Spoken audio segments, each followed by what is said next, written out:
Hello, hello. Dave Brannen here. We're in for another day of interesting topics. We're going to be talking about some employment issues today, particularly about unions, unionized workers, and what rights unionized workers have to getting their own lawyer.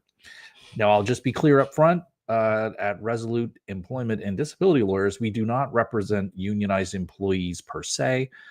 What that means is we don't work for unions. Not that I have anything against that, but that's just not the type of work we do. And so I guess today's advice will be mostly when can you hire a firm like us who doesn't represent unions, but occasionally does represent a unionized employee in various legal issues. So let's dive into my little PowerPoint here. Now, I will say at the outset, this is going to be I would encourage anyone who has questions to put them in as soon as possible. I'm going to be a little faster on today's, it's going to be a shorter webinar today because I have a daughter that I've promised to take shopping and she's been waiting all day. I told her I can't take you until I get this my live show over. So get your questions in. I'll answer as many questions as people put in, but I'll probably cut it short once we're all done and once I've answered everyone's questions. All right, let's dive into our topic here. So the issue is that unionized employees often feel stuck. Not always. Unions are great, but there can be situations where your interests and the union's interests do not align. And when that happens, there can be friction between you and the union. You can feel left out in the cold, like you have no one to help. And that is a situation that we often see. Mostly because, not that it's that common, but people will reach out to us in that kind of situation. So we kind of have a skewed view of things because people reach out to us when they have the problems. Now, we can't, like I said, we cannot represent people in unions from the point of view that we are,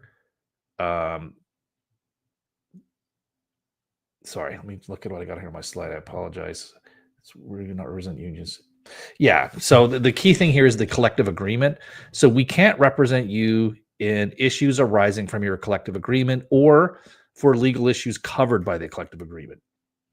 We'll go through what some of those things are and some of the exceptions, so you kind of have an idea of what issues fall outside of the collective agreement where you can get your own lawyer.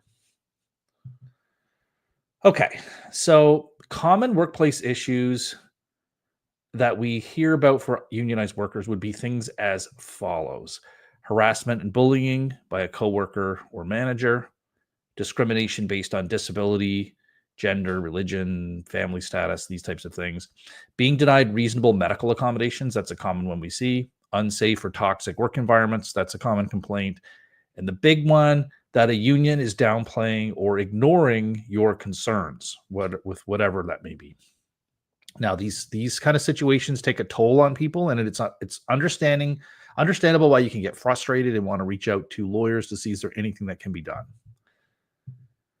So the key thing in these situations is you do want to document things. First and foremost, that is the key. Document things. What happened, when it happened, where, the old who, what, where, why, when, that kind of, if you've heard of that before, that is exactly what you need to do.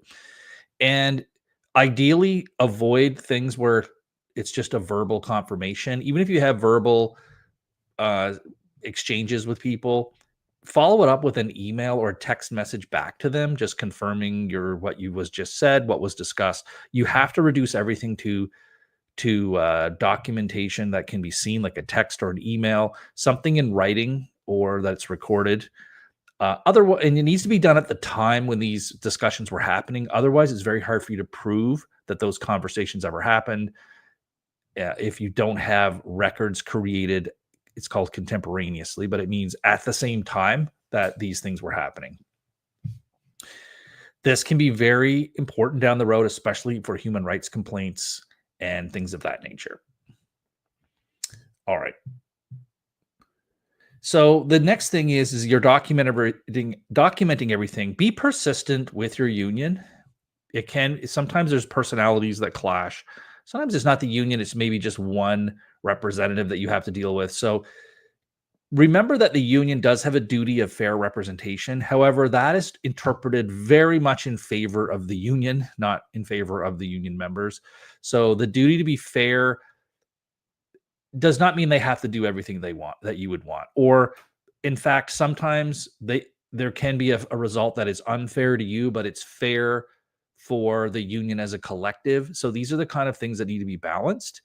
And if there's, sometimes if part of the problem is communication with the union, just follow up with them. Most unions are great and I support unions, but again, we're talking about the situations that may fall outside of the norm. So if they're slow to respond, keep following up with them, ask for updates. Unions will often hire lawyers to represent you in certain situations. So follow up with those lawyers. The idea is not to get aggressive, but try to be professional and persistent, because getting aggressive will just antagonize the situation. And if it is a personality clash, or if the union representative, sometimes they may have their own personality issues, they just may not respond well to that. So you want to try to escalate it above that person if need be, try to get a different representative helping you. That's the kind of approach you want to take. You want to try to be the reasonable one and realize that you are gate kept by the union. Like, the union needs to be the ones helping you with all these things. You can't go around them for things that deal with the collective agreement. Okay. So there are things that can qualify you, like human rights complaints are one of the options that you can do outside of the union. Okay. Now, that has been an area that is somewhat in flux. There's been some court decisions recently that have sort of carved that out to say this is something that can be done outside of the collective agreement, but it can also be done sometimes in the collective agreement. I would recommend, based on the province where you're at and your collective agreement, to seek legal advice on if you want to do this outside of the collective agreement, a human rights complaint.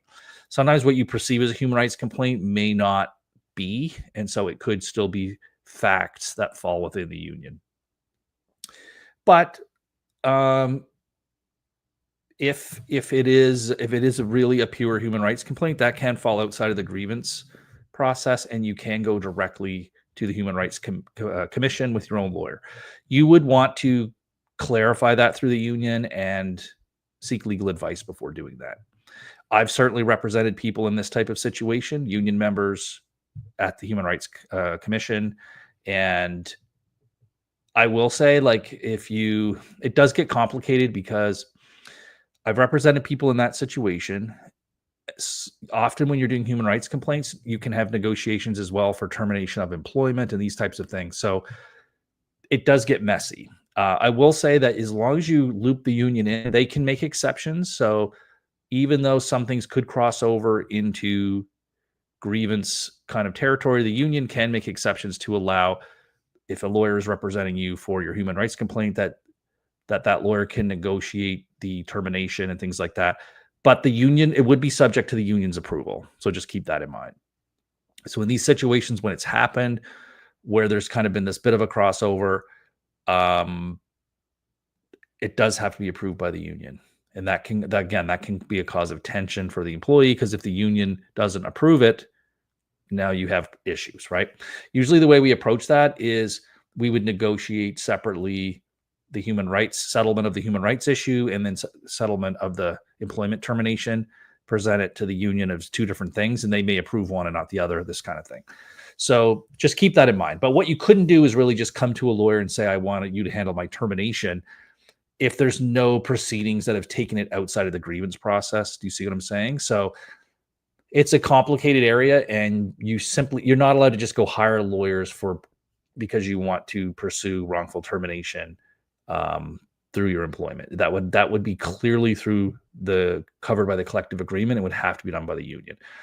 I'm talking about situations where you're kind of outside the scope of the collective agreement, and it bleeds into termination discussions as well. The union can give the go ahead for you to do that, but you do have to clear it through them.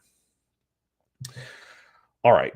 So things that law firms like mine can help with, so these would be lawyers who are not representing your union, would be things around like human rights complaints, privacy breaches. Sometimes that's not really something that we handle, but that is something technically technically a law firm could help you with. Workers' comp appeals, again, that's usually outside of the collective agreement, and you can get private lawyers or paralegals to help with that. Disability benefits appeals, this one is up in the air. It depends, but there are going to be we represent many union members in long-term disability appeals. That's something that is allowed in most cases, even if the process is not going if you're unionized, it's possible your long-term disability appeals will go through the court system like everybody else. But there's also unionized environments where the long-term disability appeals will go through its own process that is outside of the court system. You can often have your own lawyer in that setting as well, but again, you'd have to clear that through the union and find a lawyer that's willing to represent you inside of that type of world.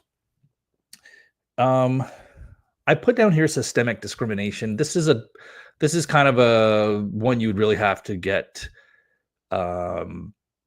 This would kind of fall over into the human rights world. But it's a complicated one. So a lot of these are going to be complicated to figure out if this should go through the grievance process or can you go through an outside process. All right. Where you're not going to be able to get help from lawyers, if you've been fired or disciplined under a collective agreement, you can't get an outside lawyer for that. Okay. I've given some exceptions to that, but that's rare. Most people, if you've just been fired or disciplined, you can't get an outside lawyer. You have to negotiate that with your union. If you're disputing your job duties, hours, workload, these kinds of things, that falls within the collective agreement. You have to go through the union and the union's lawyers if they have them to help you, union representation. If you're dealing with general unfairness of things, like, I don't know, you missed out on an opportunity, some benefit you were promised you didn't get, there could be a million reasons to have grievances against the employer. That typically is going to fall under the union's role, and you're not going to be able to get an outside lawyer to intervene in those situations. So in cases where things fall under the union's kind of authority, they're your only recourse. It's one of the pros and cons of being in a union. There are many pros of being in a union, and one of the pros can be that you do have free representation. It's free in the fact that you've paid your membership dues, but you have access to representation. It can be a con if, for whatever reason, you're unlucky and you have representation in the union that is not to your liking. Okay.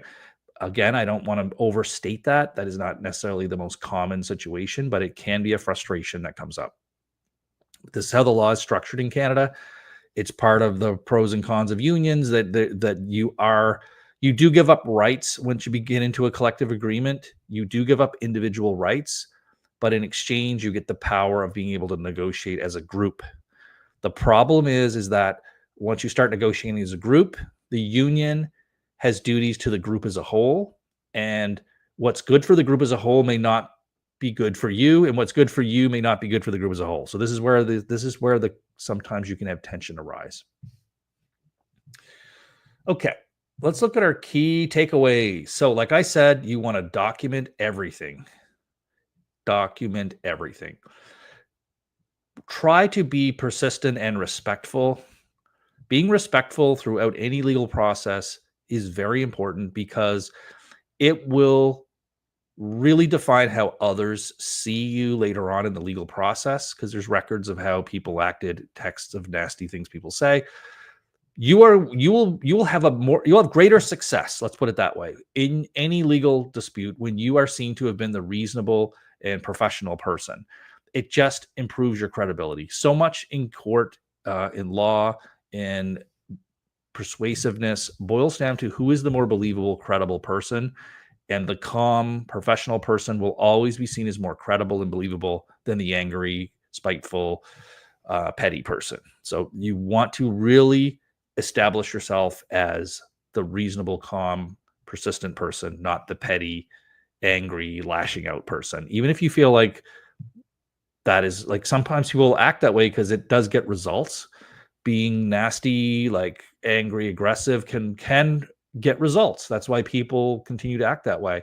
But I'm telling you, you may get results in the short term, but it will harm your credibility over the long term. So just keep that in mind. That's with a union. That's with any type of disability claim, personal injury claim, you name it. Know your rights for outside of the union. One of the key areas will be human rights type issues. There are some exceptions to that, so every individual should get legal advice. I don't want to try to give one broad statement that will apply to everyone here. So that is an area that if you are dealing with what you perceive to be a human rights complaint, get individual legal advice to find out if your situation is one where you could have an outside lawyer assist. And you could contact us or any employment lawyer for legal advice on that type of situation. Okay. Now, if you want to get in touch, here's how you do so. That's our number. There's our website. This link tree, that is just a link to where you can download copies of my books and etc. All right, let's dive into perfect. We got some questions here. So let's look at this one. This one's from M.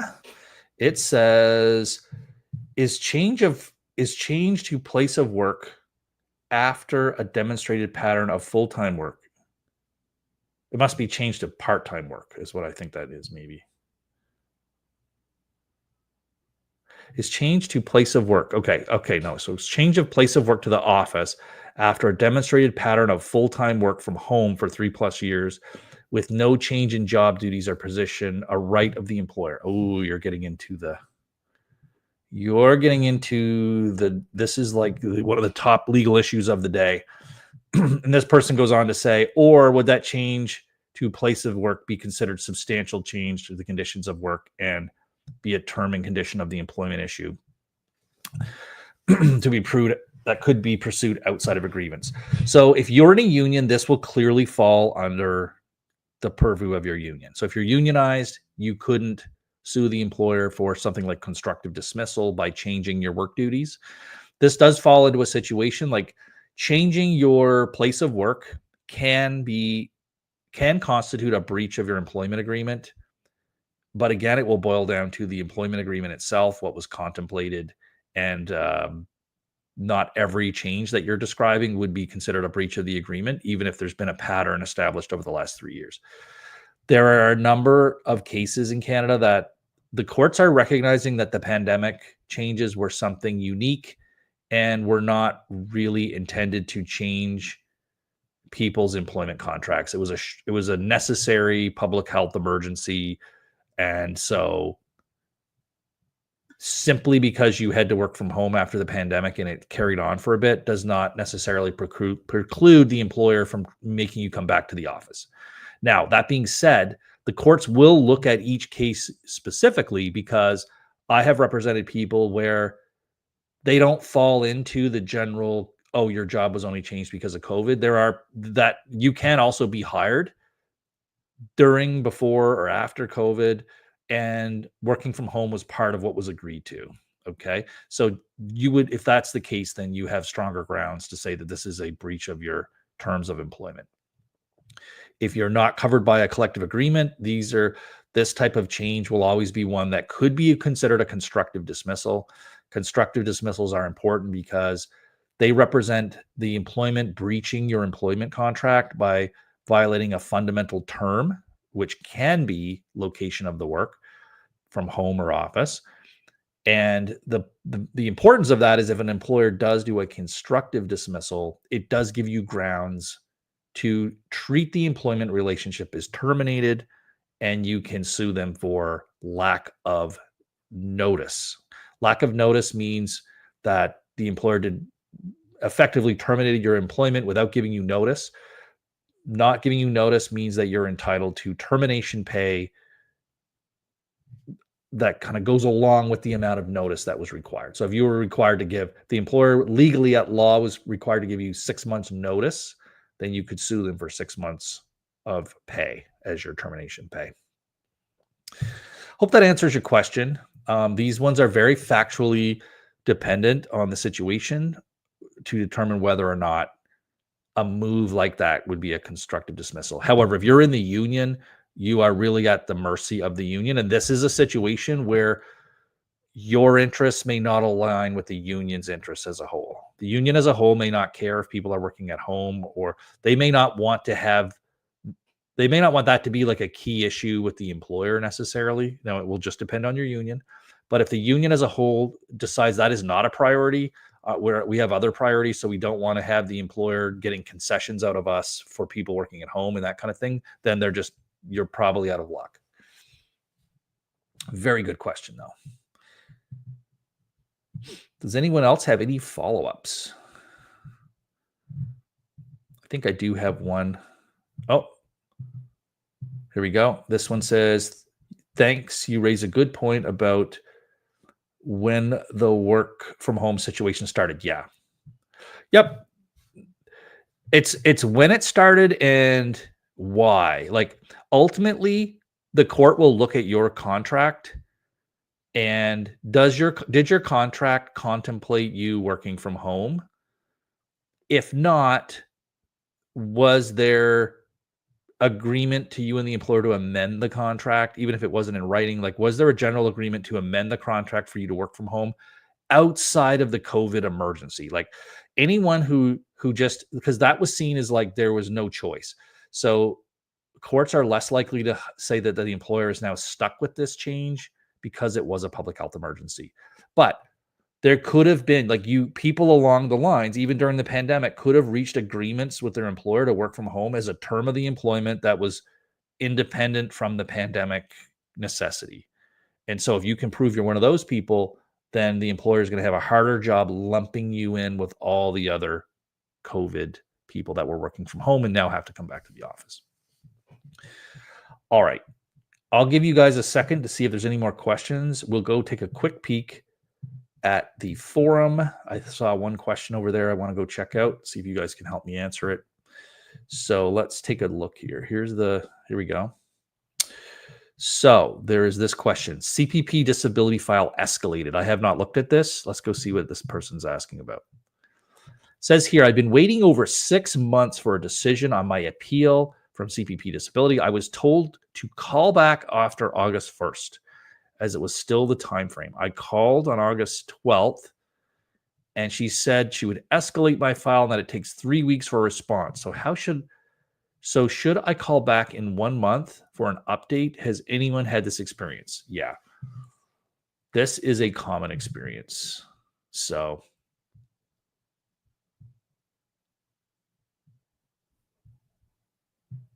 I'm going to, oops. Come on. There we go. I just need to move my mic here. So this is a common experience. I'm going to say here, this is a common experience. You should keep following up.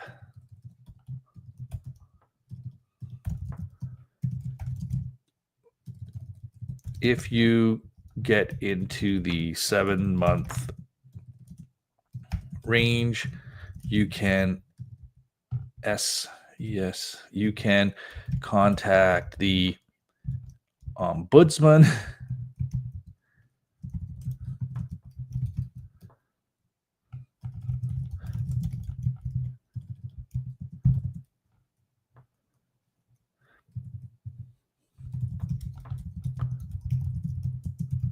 there. So we have an article on this on our website, how you can do your own escalation.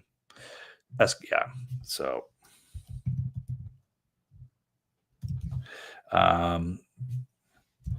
we have an article on our website explaining how to do this. Okay, now I got to try to find that article. Let me go see if I can find it.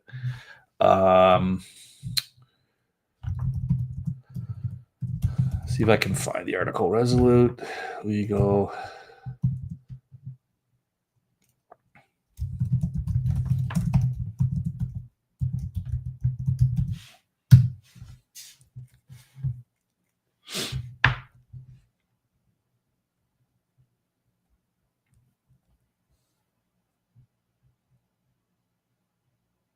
I'm not going to be able to find it.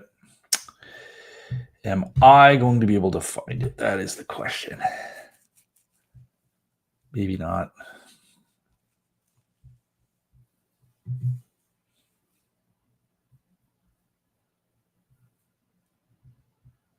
I'm just looking through my.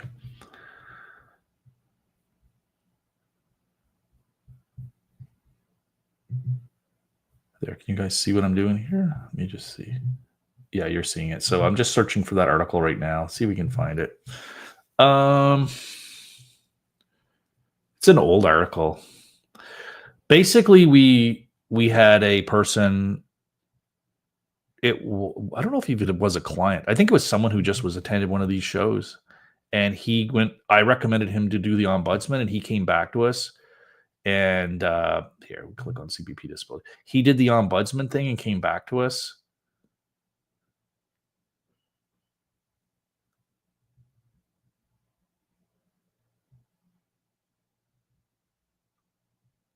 Where is it?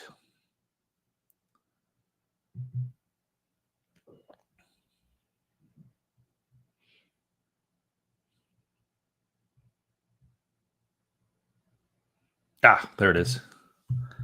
Bingo, we found it.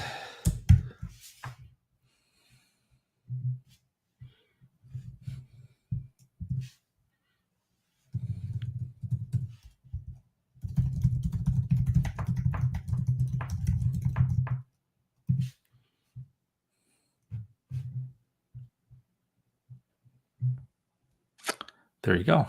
Let's just link this in here. Bingo. There. I'm just going to go put my there we go. All right. Go file your complaint. There. Done. Whoops. I just, sorry about that, guys. I just answered the question here, put this little link. So hopefully this person will be able to use this advice and go put their complaint in against Service Canada. Oh, we got another question here. Let me just stop sharing. So we got Sherry, who I noticed, I recognize that name. She's been here before. Sherry wants to know, I've just been approved for CPP disability. Yes. Way to go, Sherry. Will CPP send the retroactive payment 2 years to my insurer directly, or do they send it to me? What are the tax implications if they send it to me? Okay, here we go. So first of all, congratulations on being approved. Even though your insurer is kind of getting a cut of this, it will help you with your eventual CPP retirement. And likely you're going to get to keep the annual increases of inflation you get with CPP disability. That likely you're going to be able to keep that. So there's a benefit to you to get this. So let's look at this, Sherry. So will they send it to you or the insurer? That will depend on whether you have signed the appropriate paperwork for Service Canada to send it to the insurer. There would have been something called an irrevocable direction to pay an insurer form. Often the LTD insurers get you to fill that out. It's a Service Canada form. If that form has been given to Service Canada, then yes, they will figure out the amounts and they will send it directly to the insurer. If you haven't signed that, then you will get the money deposited into your account within like 30 to 60 days after the approval. It will just show up in your bank account one day. So be aware of that. Make sure if you have any like other people accessing your account, like a husband or somebody who's unreliable, then make sure that they don't get their hands on that money. But yeah, what are the tax implications? So let me just start by saying I am not a tax expert. I don't even play one on TV or on YouTube. I have dealt with, where's my book? I don't have my book in front of me here, but my CPP disability book, which I think you may have a copy of, you mentioned, it does have a section in there that talks about taxes. So, okay, so Sherry's saying she did not complete that form. Okay, so then likely the money is going to come to you and you are going to have to pay it to the insurer. Now, what you could do is if you've just been approved and you don't want to have to deal with this, you could contact your insurer, let them know it's been approved, and ask them, can we fill out the form so that you can get the money directly so I don't have to deal with it? That is often a good thing to do if you don't want the hassle of now having to pay over all this money to the insurer. but that's up to you to decide what you want to do. As far as the tax implications, the general idea is that you are not going to be taxed on money twice, and you won't be taxed on money that is paid back somewhere else. Oh, you did. Oh, you did complete the form. Sorry, I thought you said you did not complete it. Okay, so if you did complete it, then that money will get sent directly, most likely. Now, let's just say that they say it's $20,000 and it's taxable normally, and that money is sent to the insurer. When you are filling out your taxes, there is a spot on your tax return to indicate, I forget the exact wording of it. It's in my book in the tax section, but you would indicate that it is a payment, a repayment of something like that. You indicate it on the tax return how much was paid over, and you will have a record of how much was paid over because you will get statements that show it. Once you add that statement to repay or a repayment or whatever, it will not be included as part of your taxable income. Now, that is something that you do have to be mindful of, and it's possible that Revenue Canada, if it's not done properly, they could try to tax you on it, and then you are going to have to do reassessments and get it figured out, okay? But I do mention it in the book, my book, The Beginner's Guide to CPP Disability. It is in the section on taxes. I explain the exact line in the tax, the personal tax return where you put it in there. But that's what you need to do. Now, sometimes if Sherry, can you tell me, are your long-term disability benefits taxable? If your long-term disability benefits are taxable, sometimes the long-term disability insurer will indicate the repayment on the T4A that they issue for you. So that is something you have to be aware of. You can't. Okay, they are taxable. So it is possible when your long-term disability insurer issues the T4A for long-term disability benefits that in one of the little spaces on the T4A, they will indicate the repayment. If they do that, then that should be enough for Revenue Canada to pick up on it. So what you have to be careful is to not do a double deduction. So like you don't want Revenue Canada to get the deduction from the T4A from the insurer, and you also add it in somewhere else in your tax form, so that now instead of 20,000, they're deducting 40,000, right? So just be careful of that. Again, I'm not a tax expert. So what I would recommend is read my book and then seek advice from a tax expert on what to do if you think you can't figure it out on your own.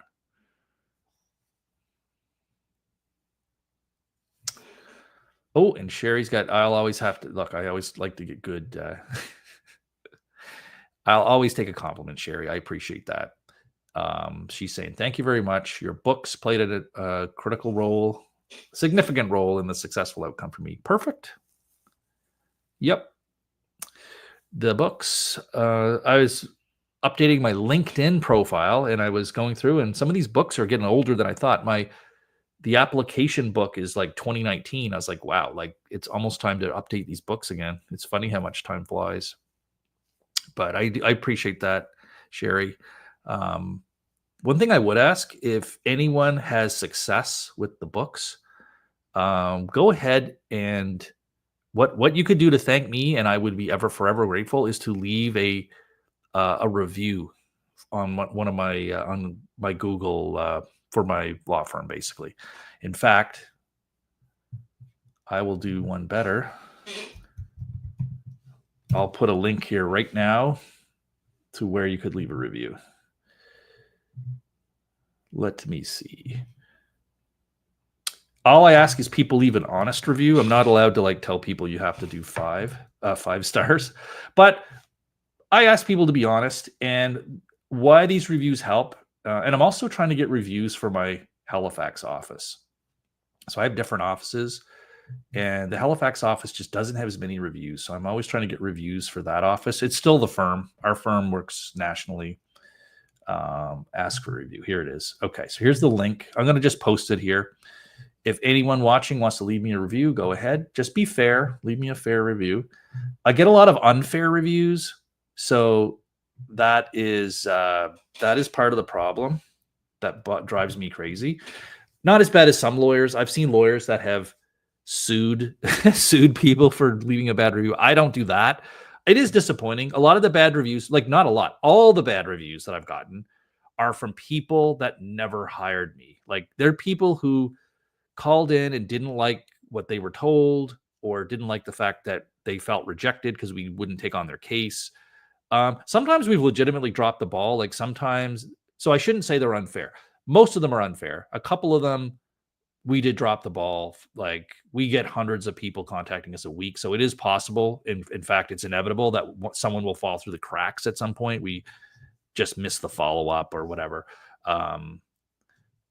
So yeah, so sometimes people don't get I'd be mad too if I called into some place, they say they're going to get back to me, they don't get back to me, I would be mad too. But that is where we get our bad reviews, and it is annoying, but it's part of business. Some people just are negative and want to leave you a bad review, and like I said, sometimes we deserve it because we don't get back.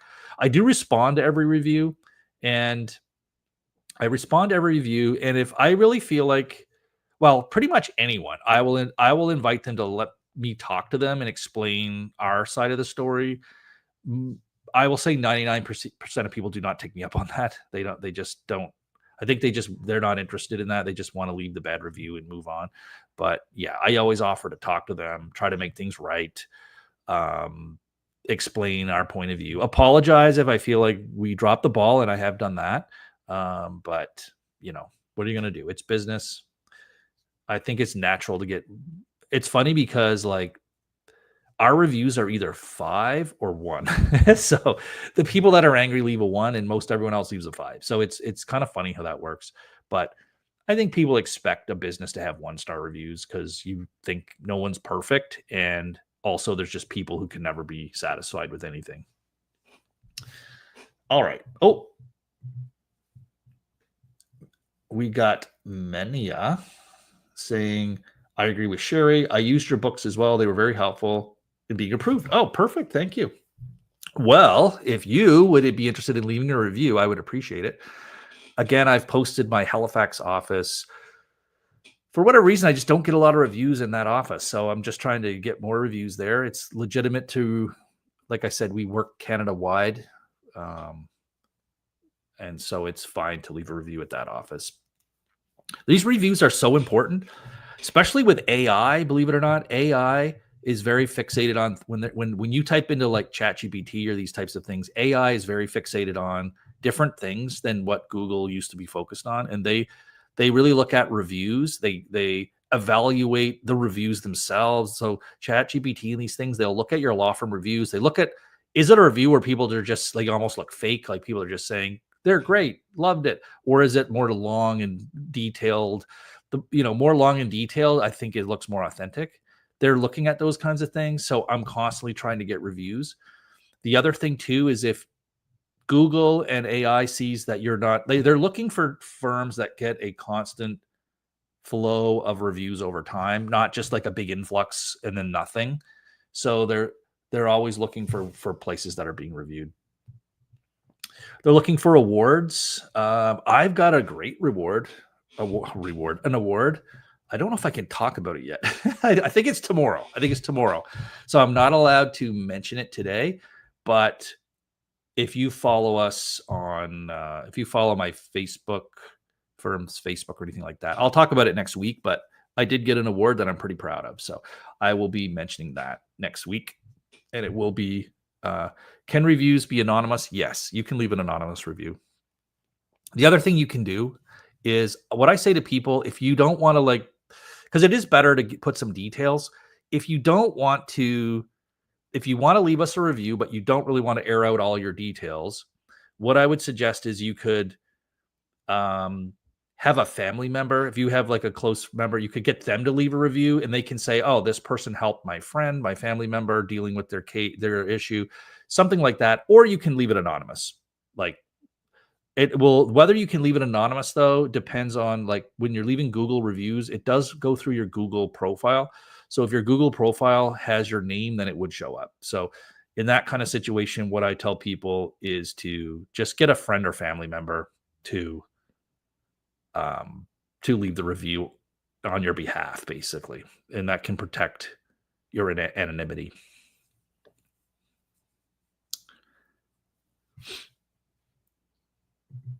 Yeah, thanks, Sherry. I'll tell you what it is tomorrow, but I am pretty proud of it. So um, I'll let you know soon what the award is, and yeah, that's pretty much it. So I think what I'm going to do, I appreciate you guys. I know a lot of regulars are here, so I do appreciate all the regulars. What I'm going to do is I did promise a daughter to that I would go with. She's been waiting all day to go shopping, so yeah, she's been very patient, and I think I'll end now and go take her shopping. I'll see you folks all back here next Monday. I'm off, no streaming the next couple days, and I wish you guys a good weekend. And we'll talk. We'll talk to you next week. Take care.